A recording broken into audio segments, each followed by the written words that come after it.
नमस्कार, आप सभी का स्वागत है। Course introduction to ancient Indian architecture module है outline of rock cut architecture in ancient India, week 4 lecture 18। और आज का जो लेक्चर है वो मुख्य रूप से Jain rock cut cave architecture of Orissa with reference to Udayagiri and the Khandagiri.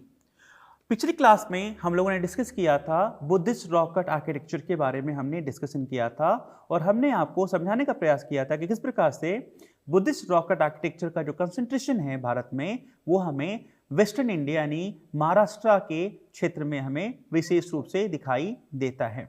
इसी क्रम में हम आज डिस्कशन करेंगे जैन रॉक कट आर्किटेक्चर के बारे में डिस्कस करेंगे, जिसकी सबसे अच्छे एविडेंस हमें दिखाई देते हैं। सबसे आरंभिक जो हमें एविडेंस जो दिखाई देते हैं वो हमें उड़ीसा में हमें प्राप्त होते हैं, भुवनेश्वर के समीप उदयगिरी और खंडगिरी की पहाड़ियों से प्राप्त होते हैं। तो आज की क्लास में मुख्य रूप से डिस्कशन करेंगे ज्योग्राफिकल लोकेशन, उनसे संबंधित डिबेट्स, उदयगिरी और खंडगिरी केव्स के गुफाओं के बारे में डिस्कशन करेंगे। उदयगिरी की जो गुफाएं हैं भुवनेश्वर के समीप जो है स्थित हैं, दो पहाड़ियां हैं वहीं पर जो है ये गुफाएं जो है स्थित हैं, जो कि भुवनेश्वर से 3 किलोमीटर की दूरी पर जो है स्थित ये पहाड़ियां हैं। और इनको जो है अभिलेखों में जो है इन पहाड़ियों को कुमारी पर्वत कहा गया है। उदयगिरी और खंडगिरी जो गुफाएं हैं उनको पूर्व में जो है कटक गुफा और कटक गुफा के नाम से जाना जाता था। और उदयगिरी का जो शाब्दिक अर्थ होता है सनराइज हिल होता है और यहाँ पर कुल 18 गुफाएं जो है हमें प्राप्त होती हैं। वहीं हमें खंडगिरी में जो है कुल 15 गुफाओं की प्राप्ति जो है हमें होती है। और इन गुफाओं में जो है मुख्य रूप से जो है इन गुफाओं का निर्माण जो है कलिंग शासक खारवेल के द्वारा जो है करवाया गया था। मुख्य रूप से 2nd सेंचुरी BCE में करवाया गया था। जैन मॉन्क्स के लिए, जो जैन भिक्षु थे उनके लिए जो है इन गुफाओं का निर्माण किया गया था। और जो कलिंग शासक खारवेल थे वो जैन धर्म के जो है वो फॉलोअर माने जाते थे। और यहाँ पर जो मुख्य रूप से गुफाएं हमें जो है दिखाई देती हैं वो है रानी गुफा जो है, जो कि डबल स्टोरी मोनेस्ट्री के रूप में हमें दिखाई देती है। इसके अलावा हाथी गुफा, आनंद गुफा, गणेश गुफा, ये जो है मुख्य गुफाएं जो है हमें मानी जाती हैं। ये जो है एरियल व्यू है जिसमें आप देख सकते हैं कि जो ये जो क्षेत्र है वो उदयगिरी हिल के नाम से फेमस है और ये जो है जो आपको दिखाई दे रहा है ये खंडगिरी के नाम से फेमस है। और इसको बीच में जो है एक रोड जो है डिवाइड करती है। और जो सबसे मेन जो हमें कंसंट्रेशन दिखाई देता है यहाँ पर वो हमें उदयगिरी से प्राप्त होता है। यहाँ पर अनेकों गुफाएं हमें जो है दिखाई देती हैं जिनका विशेष महत्व दिखाई देता है। उड़ीसा के स्थापत्य में हमें दिखाई देता है। उड़ीसा के अगर रिलीजियस लैंडस्केप को आपको समझना हो तो उसके लिए भी महत्वपूर्ण है। और उड़ीसा में अगर हम जैन धर्म के प्रभाव को समझने के लिए भी जो है इन गुफाओं का एक विशेष महत्व जो है हमें दिखाई देता है। अगर हम बात करें कि इन गुफाओं की काउंटिंग को लेकर जो है अलग अलग डिबेट जो है दिखाई देते हैं, जैसे कि BM बरुआ जो है उन्होंने जो है हाथी गुम्फा इंस्क्रिप्शन के लाइन 14 के आधार पर ये बताने का प्रयास किया था कि यहाँ पर जो है कुल 117 जो है गुफाएं थी, यानी उदयगिरी में कुल 117 गुफाएं थी। ये बात जो है BM बरुआ क्लेम करते हैं ऑन द बेसिस ऑफ हाथी गुम्फा इंस्क्रिप्शन लाइन नंबर 14 के आधार पर। इसके अलावा मार्शल ने जो है यहाँ से जो है कुल 35 गुफाओं की जो है काउंटिंग की थी और वो दोनों उदयगिरी और खंडगिरी दोनों से जो है वो काउंट करके बताते हैं कि यहाँ पर कुल 35 गुफाएं थी। MM गांगुली ने जो है कुल 27 गुफाओं की बात की है और वर्तमान में जो है उदयगिरी में 18 और खंडगिरी में कुल 15 गुफाएं जो हैं वर्तमान में सुरक्षित अवस्था में हमें प्राप्त होती हैं। ये उदयगिरी गुफा का जनरल व्यू है, एरियल व्यू है, जिसमें आप देख सकते हैं कि यहाँ पर आपको हाथी गुफा दिखाई दे रहा होगा। यहाँ पे अलग अलग प्रकार की गुफाएं आपको दिखाई दे रही होंगी। ये गुफाएं आपको दिखाई दे रही जो कि जो हिल है पहाड़ी की क्लिफ को ध्यान में रखते हुए जो है इन गुफाओं का निर्माण किया गया है। अब हम बात करेंगे उदयगिरी केव्स की बात करेंगे जो कि सबसे महत्वपूर्ण केव मानी जाती है। और जैसा कि आप जानते हैं कुल 18 केव जो है यहाँ पर हैं और सबसे महत्वपूर्ण जो केव मानी जाती है वो है रानी गुम्फा या रानी गुफा, जिसे केव ऑफ क्वीन के नाम से भी जाना जाता है। And one of the largest and most popular cave जो है माना जाता है और ये डबल स्टोरी केव था। जिसके 3 विंग्स थे। ओके, और यहाँ पर जो है हमें बहुत सारे स्कल्पचर्स एंड रिलीफ इमेजेस जो है प्राप्त होते हैं। इसके बाद जो है बाजाघर गुम्फा भी है, छोटा हाथी गुम्फा है, अलकापुरी है, पनासा गुम्फा है एंड ये कुछ महत्वपूर्ण गुफाएं हमें जो है दिखाई देती हैं। गणेश गुफा भी एक महत्वपूर्ण गुफा के रूप में जो है मानी जाती है। तो ये कुछ गुफाओं की लिस्ट है जो हमें वहाँ से प्राप्त होती हैं।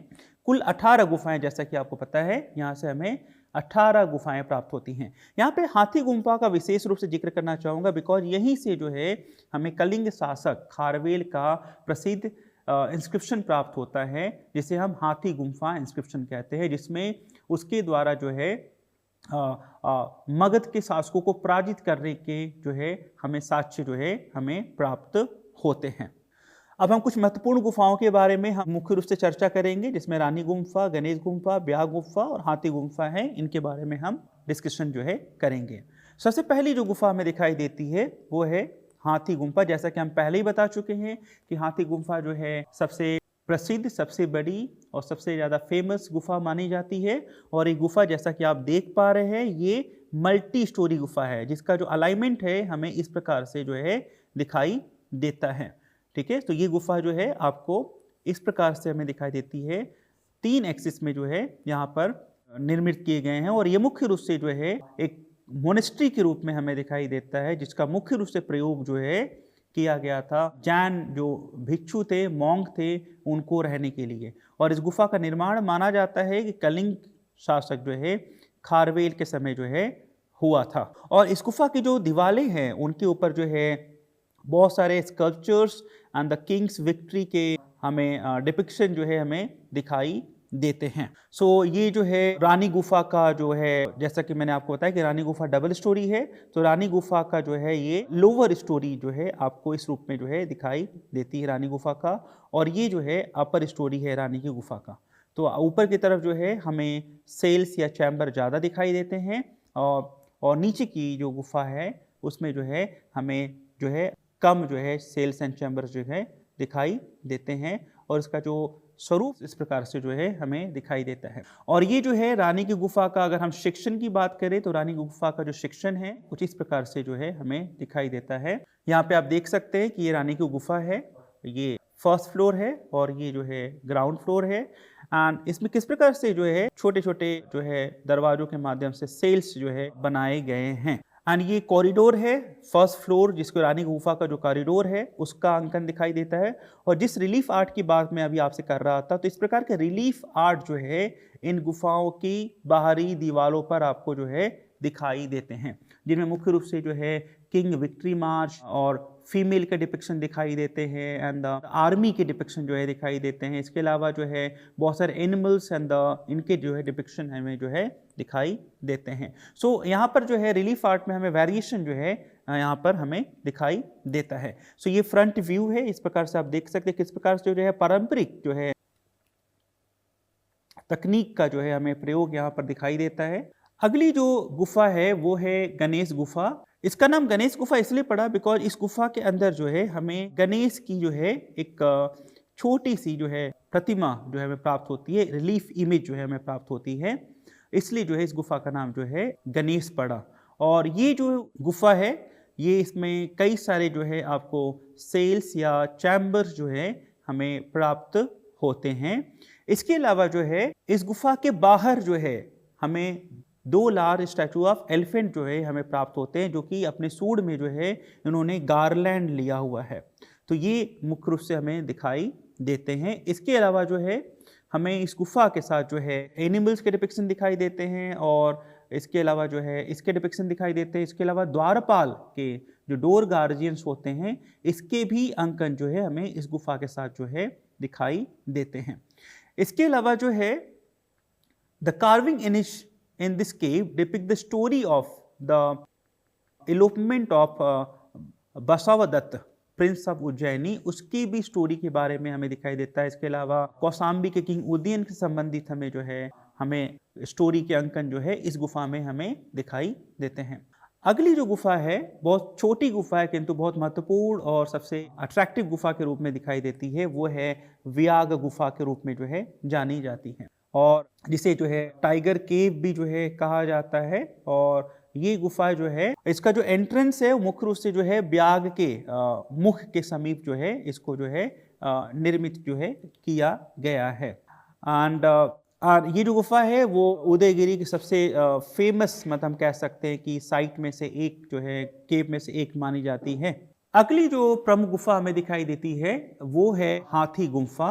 एंड हाथी गुफा जो है बहुत ही महत्वपूर्ण गुफा जो है मानी जाती है, क्योंकि यहीं पर जो है कलिंग शासक खारवेल का अभिलेख जो है हमें प्राप्त होता है। और इस गुफा में हमें ये दिखाई देता है किस प्रकार से जो है नेचुरल फॉर्मेशन के साथ जो है आर्टिफिशियल अरेंजमेंट के एविडेंसेज हमें केव निर्माण में हमें दिखाई देते हैं। यहाँ पे वो इंस्क्रिप्शन आप देख सकते हैं जो कि कलिंग शासक जो है खारवेल के द्वारा जो है यहाँ पर इनग्रेव करवाया गया था, जिसमें वो ईयर बाय ईयर जो है अपनी अचीवमेंट के बारे में बताते हैं कि किस वर्ष उन्होंने क्या किया, कब वो शासक बनते हैं और कब जो है वो मगध के शासकों को पराजित करते हैं, और जो अशोक के द्वारा जो है कलिंग को जो पराजित किया गया था उसका बदला जो है खारवेल के द्वारा लिया जाता है। इसका पूरा का पूरा डिस्क्रिप्शन जो है ब्राह्मी लिपि में आपको इस अभिलेख में जो है प्राप्त होता है। इसके अलावा एक अन्य महत्वपूर्ण मैं आपको यहाँ पे बात बताना चाहूँगा कि उसी स्मृति में जो है उनके द्वारा कलिंग शासक खारवेल के द्वारा जो है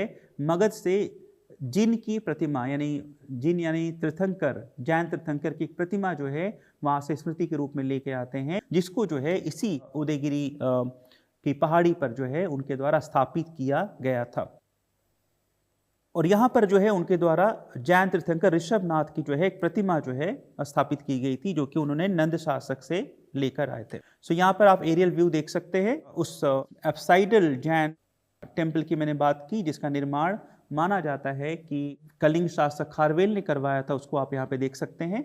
और इसी बीच सेंटर में जो है वो माना जाता है कि उस प्रतिमा को जो है उनके द्वारा स्थापित किया गया था। और यहाँ पे एएसआई का एक नोटिस बोर्ड भी लगा हुआ है जिसमें लिखा है कि ये 2nd सेंचुरी बीसी में जो है यहाँ पर खारवेल के द्वारा जो है एक अपसाइडल टेम्पल का निर्माण करवाया गया था फॉर ऋषभनाथ के मूर्ति को स्थापित करने के लिए। और ये सबसे ऊंची चोटी है उदयगिरी केव की। इसके बाद अगला जो केव आता है जो कि वो है खंडगिरी की जो गुफाएं हैं वो मानी जाती हैं। और यहाँ पर हमें कुल जो है 15 गुफाओं के साक्ष्य जो है हमें प्राप्त होते हैं, जिनमें अगर हम बात करेंगे कि जो प्रमुख कौन सी गुफाएं हैं तो वो है तातोवा केव, जिसे तातोवा गुफा भी कहते हैं। और ये जो है मुख्य रूप से जो है इसका जो नामकरण हुआ, स्थानीय जो लोग इसको जो है पैरट केव के नाम से भी जानते हैं, यानी तोते से जो है वो तातोवा गुफा नाम जो है इसका पड़ा। और इस गुफा की जो बाहरी जो दीवारें हैं उस पे ऊपर हमें स्कल्पचर्स एंड रिलीफ इमेजेस प्राप्त होती हैं। इसके अलावा जो है हमें नायिका और गंधर्व के कुछ इमेजेस हमें दिखाई देते हैं। और इसके अलावा जो है दूसरी जो गुफा है वो अनंत गुफा या अनंत केव के नाम से जो है जानी जाती है। और इस गुफा के ऊपर भी जो है हमें स्कल्पचर्स ऑफ वीमेन, एलिफेंट इत्यादि जो है प्राप्त होते हैं। तीसरी जो गुफा है खंडगिरी की वो है तेंतुली गुफा। ये जो है एक रॉक कट चैम्बर है विद सिंगल कॉलम के रूप में हमें दिखाई देती है। एंड अगली जो है वो है खंडगिरी गुफा के नाम से जानी जाती है। और ये जो है रफली cut cell with double storey, double storey जो है ये गुफा है उस रूप में हमें दिखाई देती है। एंड नेक्स्ट है ध्याना गुफा जो है, ये भी जो है रफ सेल हम कह सकते हैं, यानी पूरी तरीके से कंप्लीट नहीं है और इसकी जो सरफेस है अनइवन दिखाई देती है। इसी क्रम में हमें जो गुफाएं दिखाई देती हैं वो है नवमुनि गुफा दिखाई देती है, जो कि जिसमें जो है 9 जैन तीर्थंकर्स के जो है हमें स्कल्पचर्स जो है हमें प्राप्त होते हैं। इसके अलावा अगली जो गुफा है 7 नंबर वो है 12 भुजी गुफा जो है। और यहाँ पे जो है लगभग 25 जैन तीर्थंकरों के जो है हमें डिपिक्शन दिखाई देते हैं। इसके अलावा पार्श्वनाथ का जो है हमें लगभग जो है 2 बार हमें जो है डिपिक्शन इस गुफा में जो है दिखाई देता है। अगली जो गुफा है जो कि गुफा संख्या 8 के नाम से फेमस है वो है त्रिशूला गुफा है, जो कि खंडगिरी से प्राप्त हुई है। और यहाँ पर जो है ऋषभ देव की 3 जो है हमें प्रतिमाएं प्राप्त होती हैं, जो कि कायोत्सर्ग मुद्रा में होती है। अब कायोत्सर्ग मुद्रा क्या होती है? जैन परंपरा में जो स्थानक प्रतिमाएं होती थी या स्टैंडिंग पोजीशन में जो स्कल्पचर्स होते थे उनको हम कायोत्सर्ग पोस्चर कहते हैं, वो हमें प्राप्त होते हैं। एंड केव नंबर 9 जो है अंबिका केव के नाम से या अंबिका गुफा के नाम से जो है फेमस है, जिसमें जो 2 गुफाएं हमें दिखाई देती हैं, लाइक ऋषभ नाथ की जो है हमें 2 स्कल्पचर्स हमें इस गुफा से जो है प्राप्त होते हैं। इसके अलावा केव नंबर जो 10 है वो लाला तेंदु केसरी गुफा के नाम से जो है हमें दिखाई देती है। एंड केव नंबर 12, 13 एंड 15 जो है ये अननेम्ड है, यानी इनका कोई नामकरण हमें जो है नहीं दिखाई देता है। एंड द केव नंबर 14 जो है एक छोटा जो है केव है, जिसे जो है एकादशी गुफा के नाम से जो है फेमस है। तो कुछ आर्ट वर्क हमें दिखाई देते हैं, स्कल्पचर दिखाई देते हैं, और जैन परंपरा के अगर स्कल्पचर्स का अध्ययन करना हो, जैन आइकोनोग्राफी के अध्ययन करने के लिए जो है यहाँ की गुफाएं बहुत फेमस मानी गई हैं। मतलब यहाँ के जो स्कल्पचर्स हैं वो बहुत फेमस माने जाते हैं, जिनके माध्यम से हम जैन स्कल्पचर का अध्ययन कर सकते हैं। तो यहाँ पे लगभग हमें 2400 तीर्थंकरों की प्रतिमाएं जो हैं खंडगिरी केव से जो है हमें प्राप्त होती हैं। अलग अलग गुफाओं में अलग अलग डिपिक्शन दिखाई देते हैं। यहाँ पर आप देख सकते हैं कि किस प्रकार से जो है कायोत्सक मुद्रा में जो है पोस्चर में जैन तीर्थंकरों के डिपिक्शन जो है किए गए हैं। और इन तीर्थंकरों को जो है इनको विशेष रूप से उनके चेस्ट पे बने विशेष सिंबल्स होते थे, उनके माध्यम से इन जैन तीर्थंकरों को आइडेंटिफाई किया जाता था या पहचाना जाता था। इसके अलावा जो है एक कलिंग शासक का जो है हंटिंग करता हुआ सीन भी जो है डिपिक्शन हमें यहाँ की गुफा में जो है दिखाई देता है। आज की क्लास में हमने मुख्य रूप से जो है rocket cave architecture of Orissa के बारे में हमने डिस्कशन किया, और इसी क्रम में जो है हमने जो भुवनेश्वर के समीप स्थित उदयगिरी और खंडगिरी गुफाओं के बारे में हमने डिस्कशन किया कि किस प्रकार से हमें जो है इनका लेआउट दिखाई देता है, उनके निर्माण का उद्देश्य क्या था, किन शासकों का महत्वपूर्ण योगदान दिखाई देता है, जिनमें सबसे महत्वपूर्ण शासक है कलिंग शासक खारवेल, जो कि जो है जिन्होंने जो है जैन तीर्थंकरों के लिए जो है यहाँ पर विहार मोनेस्ट्रीज बनवाए थे और बहुत सारे अनेकों मंदिरों का निर्माण करवाया था, उनके द्वारा किए गए थे। एंड कुल जो है 18 + 13 गुफाएं जो है वर्तमान में यहाँ पर हमें सर्वाइव करते हुए दिखाई देती हैं, जो कि Jain iconography, Jain architecture and Jain धर्म के उड़ीसा में प्रभाव, इन सभी जो है बातों पर विशेष रूप से जो है प्रकाश डालती हैं। Thank you.